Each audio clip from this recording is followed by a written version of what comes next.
భద్రాద్రి కొత్తగూడెం జిల్లా అశ్వరావుపేట మండలం పెద్దవాగు ప్రాజెక్టు కట్ట తెగటంతో ముంపు ప్రాంత ప్రజలకు కష్టాలు వచ్చిపడ్డాయి. నారాయణపురం కొత్తూరు గ్రామంలో వరద పోటుకు గురై సుమారు 100 ఎకరాల్లో వరి, పామాయిల్ అలాగే నిమ్మ, మొక్కజొన్న పంటలు దెబ్బతిన్నాయి. ప్రభుత్వమే తమను ఆదుకోవాలని రైతులు కోరుతున్నారు. ఇటీవల కురిసిన భారీ వర్షాలకు ఈ నెల 19న పొలం పనులు చేసుకుంటూ ఉండగా ఒక్కసారిగా వరద నీరు ముంచెత్తింది.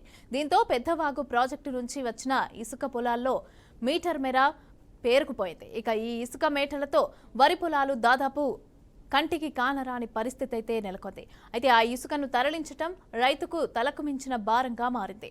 ఆరుగాలం శ్రమించి పండించిన పంట గిట్టుబాటు ధర లేక కష్టాలు అనుభవిస్తున్నామని, అయితే ఈ ఏడాది ఆరంభంలోనే తీరని నష్టం వాటిల్లిందని రైతులు ఆవేదన వ్యక్తం చేస్తున్నారు. కేవలం పెద్దవాగు ప్రాజెక్టు అధికారుల నిర్లక్ష్యంతోనే ఈ ప్రమాదం సంభవించిందని, కాబట్టి పూర్తి పంట నష్టం కూడా ప్రభుత్వమే భరించాలని రైతులు డిమాండ్ చేస్తున్నారు.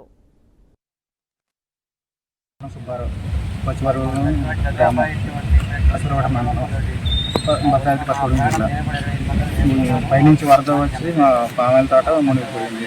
మీటర్ వరకు పోయింది. ఎకరానికి ₹1,00,000 ఖర్చు అవుతుంది చేయాలంటే. గవర్నమెంట్ ఏమో 10,000 అంటున్నారు ఎకరానికి. అయ్యి ఒక మూలంగా రావు మాకు అయితే. పర్మిషన్ తీసుకు నేను డంపింగ్ చేసుకుంటాను. మాకు ఏమైనా ఖర్చు పడితే అట్లా వ్యవసాయం చేసుకుంటాం. సంవత్సరానికి ఏమన్నా మాకు ఖర్చు తీసుకోవాలి. సుబ్బారావు, పచ్చిమరుగు గ్రామం, అశ్వరావుపేట మండలం. అశ్వరావుపేట మండలం, భద్రాద్రి కొత్తగూడెం జిల్లా.